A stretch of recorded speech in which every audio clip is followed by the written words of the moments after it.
साल 2009 की बात है। कांग्रेस की अगुवाई वाली यूपीए सरकार दोबारा सत्ता में आई थी। इसी साल वित्त वर्ष 2008 से 9 के जीडीपी आंकड़े जारी किए गए। इन आंकड़ों से पता चला कि वित्त वर्ष 2008 से 9 अप्रैल से मार्च में देश की जीडीपी यानी विकास दर 3.09% रही। जीडीपी के इन आंकड़ों पर वैश्विक मंदी का साया था। दरअसल साल 2008 में दुनिया भर में मंदी छाई हुई थी। इस मंदी ने भारतीय इकोनॉमी को भी प्रभावित किया। इसका असर जीडीपी आंकड़ों पर देखने को मिला। आज करीब 11 साल बाद देश की जीडीपी एक बार फिर उसी स्तर के करीब जा पहुंची है। दरअसल वित्त वर्ष 2019-20 में जीडीपी की ग्रोथ 4.2% पर रही। ये करीब 11 साल का निचला स्तर है। इससे पहले 2008 से 9 में जीडीपी ग्रोथ इस स्तर तक पहुंची थी। इन 11 साल में जीडीपी की चाल की बात करें तो ग्रोथ का सबसे उच्चतम स्तर वित्त वर्ष 2016 से 17 में रहा।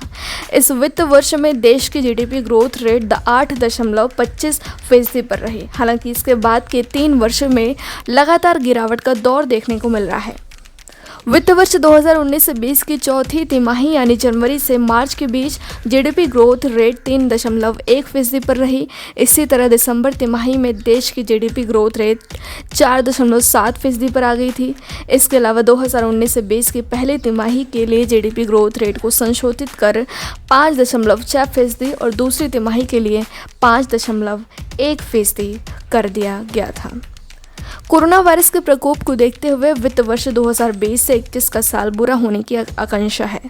बीते दिनों भारतीय रिजर्व बैंक आरबीआई ने तो यहां तक कह दिया कि वित्त वर्ष 2020 से 21 के दौरान देश की जीडीपी में ग्रोथ नेगेटिव रहेगी, यानी इसमें और गिरावट आएगी। बीते दिनों कोरोना संकट को देखते हुए मोदी सरकार ने करीब 20 लाख करोड़ के आर्थिक पैकेज का ऐलान भी किया था। देश के सामने इस पैकेज का ब्यौरा वित्त मंत्री निर्मला सीतारमण पहले ही रख चुकी हैं, लेकिन तमाम रेटिंग एजेंसियों का अनुमान है कि इस राहत पैकेज से जीडीपी को कोई फायदा नहीं होगा। इस पैकेज का अधिकतर हिस्सा क्रेडिट स्कीम की तरह है। ऐसे में इससे इकोनॉमी में कोई उत्साह नहीं आएगा।